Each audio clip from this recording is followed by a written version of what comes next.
अस्सलामुअलैकुम दोस्तों, की हाल चाल ने जनाब। तुसी वेखदे पे हो देश पंजाब टीवी ते मैं तुहाड़ा मेज़बान मुहम्मद अफजल जोया।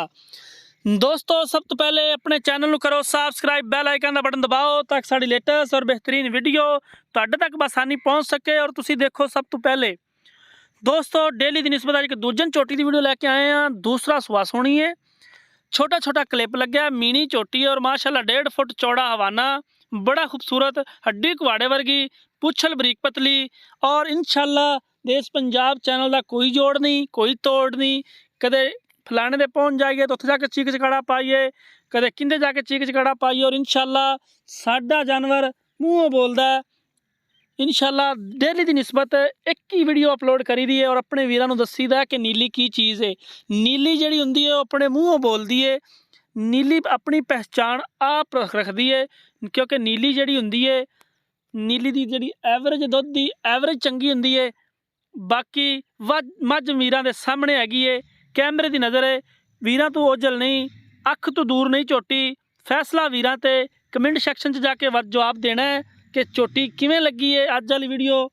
और इंशाल्लाह असी अपने वीरां वास्ते हमेशा कोशिश करी दी है कि अपने वीरां नूं कोई ब्रांड चीज़ दिखाइए जिंदे के मेरे वीर शौक रखते हैं, क्योंकि सानू पता है असी अपने सबसक्राइबरां दे डिमांड ते पूरा उतरना हुंदा है, क्योंकि फेक गल नहीं है। इंशाल्लाह गल कैमरे की नज़र करी दी है।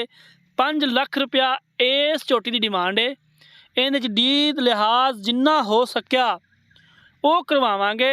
मझ ब्लैक गोल्ड है माशाल्लाह नीली दा, बड़ी खूबसूरत है। खुड्डा पुट्ठा टाक कव्वा हर एक चीज़ कैमरे की नज़र, कवाड़े वर्गी हड्डी और माशाल्लाह कद बुत वेल चंगी है, मझ की नस्ल ज़ात अच्छी है। बाकी वीरां दे सामने हैगी जो गल भी है।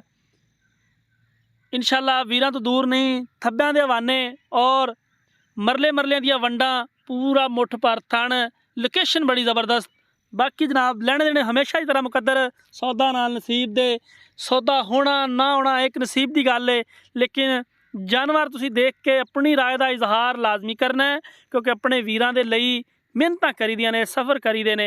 अपने वीरां नूं कोई अच्छी तो अच्छी चीज़ वहाइए, ये साडे भी दिल का अरमान हुंदा है। माशाल्लाह 4-4 उंगल चोटी बाहर हवाना लई फिरदी है। बाकी जनाब चोटी वेख लैनी है, माशाल्लाह का कमेंट लाजमी करना है। दोस्तों, उम्मीद करेंगे वीडियो पसंद आएगी। वीडियो पसंद आए लाइक तो शेयर लाजमी करना। अगली वीडियो तक अल्लाह हाफिज़।